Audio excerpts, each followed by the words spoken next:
Are you in the market for a big electric SUV, but you don't want to look like just every other peasant with a Tesla or maybe even a Rivian? Well, if you've got over 100 grand to blow, you can get into this 2024 Mercedes EQS 450. And today on Eat Sleep Drive, we're going to figure out whether or not this is worth all that coin by taking a look outside, inside. I'm going to show you some of the features. We're going to try and throw a bike in the back because absolutely no one's going to be doing that with this vehicle. And last but not least, we're going to take it on the road to see how it rides. Beauty's in the eye of the beholder, so let me know what you think about the looks of the EQS. I think it's safe to say this does look at least different than the other electric SUVs in this segment. And the other thing that we could probably agree on is it does have kind of a van look to it, which will be up to you whether or not you like that. But I think if you look at the side profile silhouette and even the front, it has a bit of a short overhang that's kind of typical of what you would see out of a van. So you can let me know whether or not you like that. I have raised it up here into its highest setting. This has adaptive air suspension, which as you'll see on the road drive is actually very nice, but you can also adjust the height just when you're sitting here at a stop, and that's what I did. So this is full 4x4 mode, as some people would say. Last but not least, this is seen here in twilight blue. This is usually the part of the video where I pop the hood, we talk about the engine specs in a gas car or the frunk in the case of an electric vehicle like this, but rather interestingly, there is no way to pop this frunk in this vehicle. In fact, there is no frunk here. There's no storage or anything like that. It is accessible by doing some disassembly on the interior and pulling some sort of manual lever if they need to, work on this thing. But for all intents and purposes, there's no way to open this. They've actually gone as far as even putting a little door here for you to fill up your windshield washer fluid, since it would traditionally be under there. So what is under here? Well, this is an all-wheel drive electric vehicle, 355 horsepower and 590 pound-feet of torque, just a massive torque number. So you'll see how fast this thing is off the line when we take it for a drive. Last thing, of course, to talk about with electric vehicles is always range.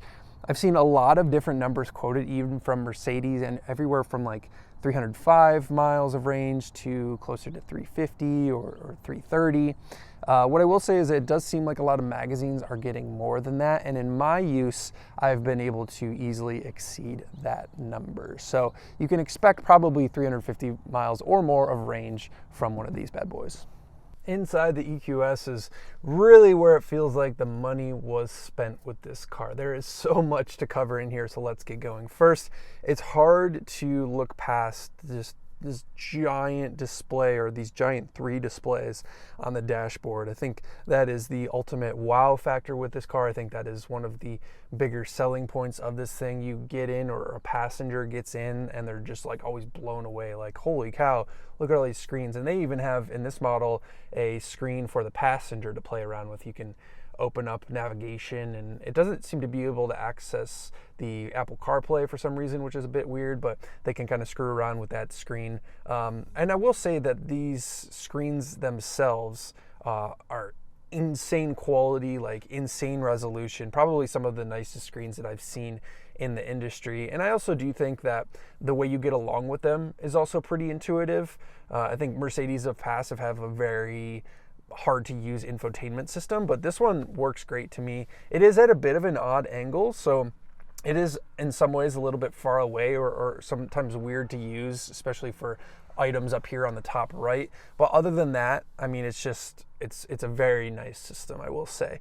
Now the quality in here is pretty nice. I say pretty nice because there are a few exceptions, but overall it's a pretty well made vehicle. It feels very solid. There's no squeaks or rattles. But what I will say is when you get in, there are 2 things that I've noticed as I've kind of got in and out of this vehicle. First of all, there's no kind of like traditional door handle, but it's sort of integrated into this door card, which is pretty cool. Like, it's a neat design, but I don't know if you could hear this.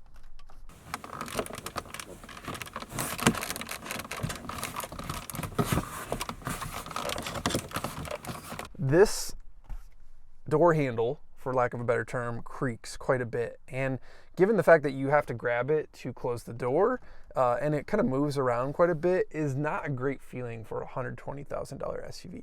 Furthermore, with this one, it has these sort of like side steps on the side. And this is not a very tall vehicle. I don't know why they're there, if it's just for aesthetics, but it makes the entry point so wide for like the, you know, getting in the outside of the car to the seat, that even me at 6'1", you're like, wow, you really have to like really lean over. It's sort of odd. Like I said, it's just really a width thing where you have like such a distance between the outside of the car to the seat that it makes the entry a little bit weird. So there's some odd choices like that, but you know, overall the quality of the leather here on the steering wheel is really nice, and you have a nice thick steering wheel, which, you know, feels like things are more substantial. While there is some piano black in here, it's relatively minimal, and you have these like pretty complicated seat adjustments that you can use presets for. The seats themselves, at least in the front here, not the like nicest feeling leather ever, but it does feel like it's probably gonna hold up. They're very adjustable, and of course, you know, heated and cooled. The other thing, before I talk about the rear seats and rear infotainment, is the sound system. That is a highlight of this car for sure.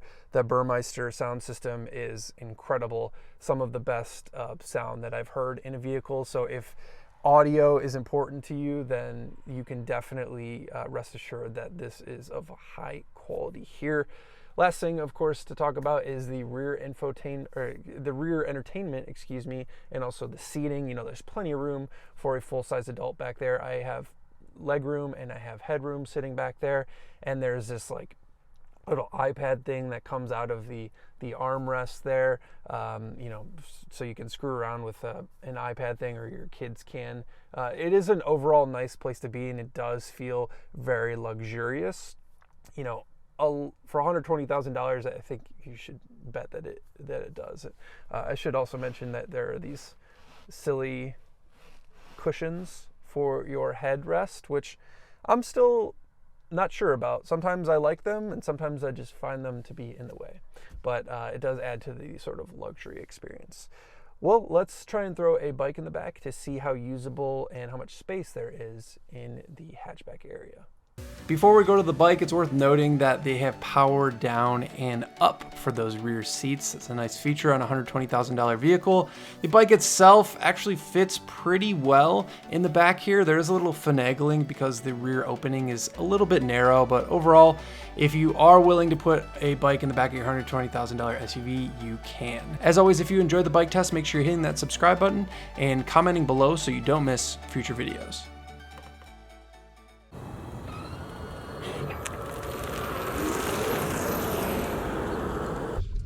Let's go for a ride around a mountain in the Mercedes EQS. And when you get in this car, it is immediately apparent where Mercedes spent their money. And of course it makes sense. Mercedes is a luxury brand. It's really the luxury things. This ride is incredible. So we are on air ride, so this is an air suspension. And I mean, whether it's around town, whether it's speed bumps, whether it's even ripples, there's like these ripple strips that are on this road on the way here.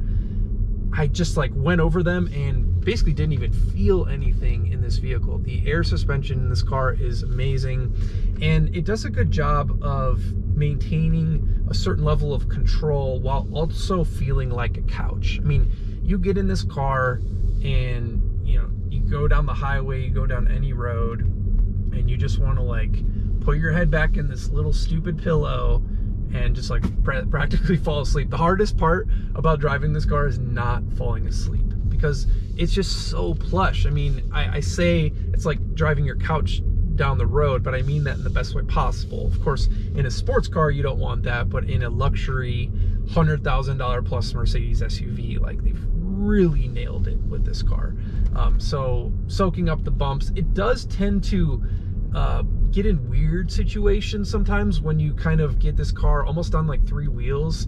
If you're going through an embankment or something like that, it does this little head toss thing, which is a bit weird, and must be to do with the fact that this is some, you know, very specific form of air suspension. It doesn't feel like a normal car in that regard when you just kind of go over a bump. But outside of that, I mean, there's no complaints with the suspension. It's honestly unbelievable. The other thing that's unbelievable about it is how quiet this vehicle is. You may have seen other channels, well, they'll do like a decibel test. A decibel test can be useful, but there's so many different frequencies that come in through a car where decibels isn't always the only indicator of how quiet something is.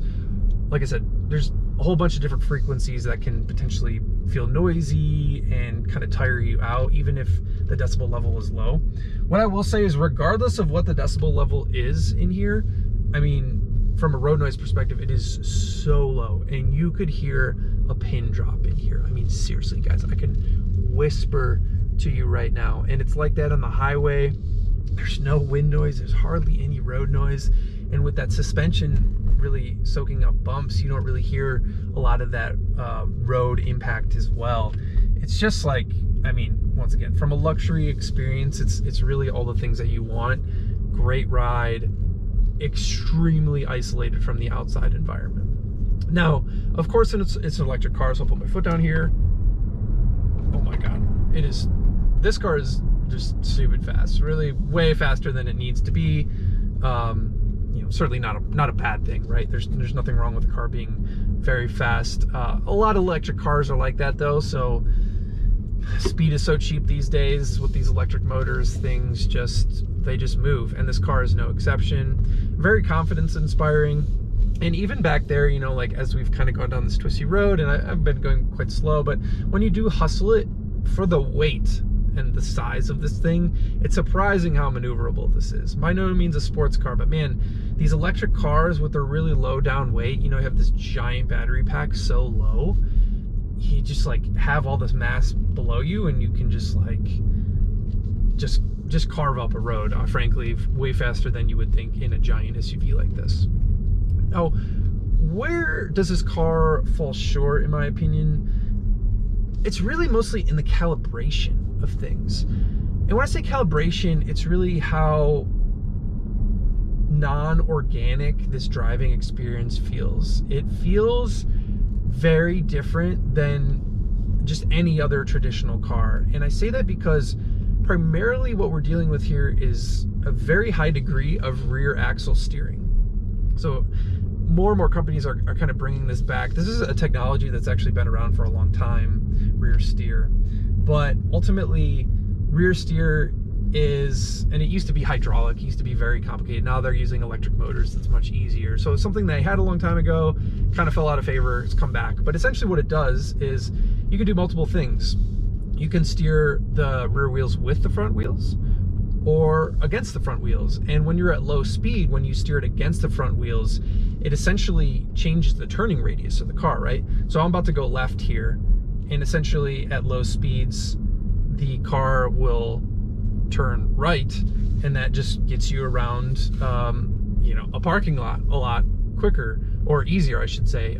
Same thing with like doing a U-turn or just maneuvering around low speeds. It really shrinks the wheelbase of this car and makes it feel extremely maneuverable. And that's, once again, very useful for most of what this car is going to be doing, is just, you know, driving your kids to and from soccer practice and going to the mall and navigating a parking lot in the mall. But where it's a little bit weird is out here on a twisty road, because it has up to 10 degrees of rear steer, and I don't know all the stats on how many manufacturers are doing rear steer and what the degree is, but to my knowledge, that is one of the higher amounts of rear steer. Porsche, for example, does like a couple degrees, maybe 3, 4, give or take. You know, not a lot. It's subtle, it helps, but it's not a whole ton. With this car, oh, like this hairpin. Oh, it's a very weird sensation when the rear is doing something that you're not used to doing. So that's what I'll say is, like, this calibration here, it takes some getting used to, and it almost acts in a way that like makes me a little car sick even when I'm driving it. I can't imagine being a passenger in this car. That would be really interesting, but even as a driver, the motions that it gives you are something that you just don't feel in your run-of-the-mill car. Between, of course, the electric motor, every electric car has so much torque, that instant torque, that can kind of like mess with your equilibrium a little bit. Like, oh my God. And then you have this rear steer, which is like almost making the car feel like it's like drifting around corners. And then the recuperation as well. Of course, electric cars, they will recuperate energy at different levels. It's typically customizable in each car, and it's no different here, where you can say like, oh, I want one pedal driving, where essentially when I let off the accelerator pedal, it's going to more or less kind of regenerate electricity, which would feel kind of traditionally like applying the brake. So you can kind of drive with one pedal, or all the way down to just like letting it completely coast, and that's what this car has. But all these settings, the normal recuperation feels pretty heavy to me. It's nowhere near one pedal driving, but it does do a lot of like quote unquote engine braking for you. I guess we can call it motor braking. And then if I put it into no recuperation, it is not only like not recuperating energy, but this is, it's so hard to describe, but essentially it is definitely applying power to the wheels. It's not just like letting it coast. It is for sure applying power to the wheels, because as I understand that we're going downhill here, but here, look, there's like a little flat portion here. I'm going to just let off the gas here. We're gaining like a lot of speed. We went from 25 to 30 miles an hour like in 3 seconds. So it's definitely applying power, which is weird for like a no recuperation setting. Most of these electric cars, when you're not doing any sort of like off throttle recharge, they just coast, but they don't apply power. This is 100% applying power. Otherwise, like, we are defying physics here, and they need to investigate this vehicle because it's a source of free energy. So that's just like I said, these tuning things feel a bit weird to me. And the good part about this is the fact that I think this is stuff that could be easily changed with software, right? Like, you can change the settings of the rear steer, you can adjust this electronic assist. Even the brake pedal feels super artificial. The handoff from the electric motor to the brakes themselves is abnormal. That's really the best way I could say it. This driving experience is abnormal. And maybe you can make the argument, and the suspension is good over those bumps. Maybe you can make the argument, you know, that they're trying to not like reinvent the car, but push the boundaries, and fair enough. Like, frankly, they have always been into that. You know, I say they, I mean Mercedes is often about pushing the bar, but it does take some getting used to. So it is something that you should be aware of when you're going to look at one of these vehicles. So like I said, who is this for? You know, you really got to not want some of the other competitor products and not want to be seen in a Tesla or a Rivian to really want this vehicle. It has upsides. Suspension is great. It's super quiet. But it does take a little bit of getting used to with the driving experience. And I would imagine the sort of user base for this car, or the customers for this car, I would guess are probably quite old. Or not old, but like older compared to, you know, say a Honda Civic. The person that buys a Honda Civic versus the person that buys this car is going to be a very different age group. And I would just imagine somebody who is in an older age group isn't going to want a car that feels very different to drive compared to something that they've driven for the past 40 years. So that's what's very odd about this. But like I said, there are a lot of good things here, and you could feel where the money was spent. So big thanks to Mercedes for letting me have it go. This is my first Mercedes loan, actually. And if you guys made it this far in the video, I appreciate it very much. Consider hitting that subscribe button. Now we can do an on-ramp where we showcase electric power.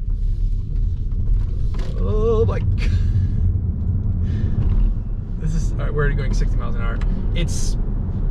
Yeah, electric cars are bonkers fast. I definitely get why they exist. So thanks again, guys, made it this far. I'll see you on the next one. Peace.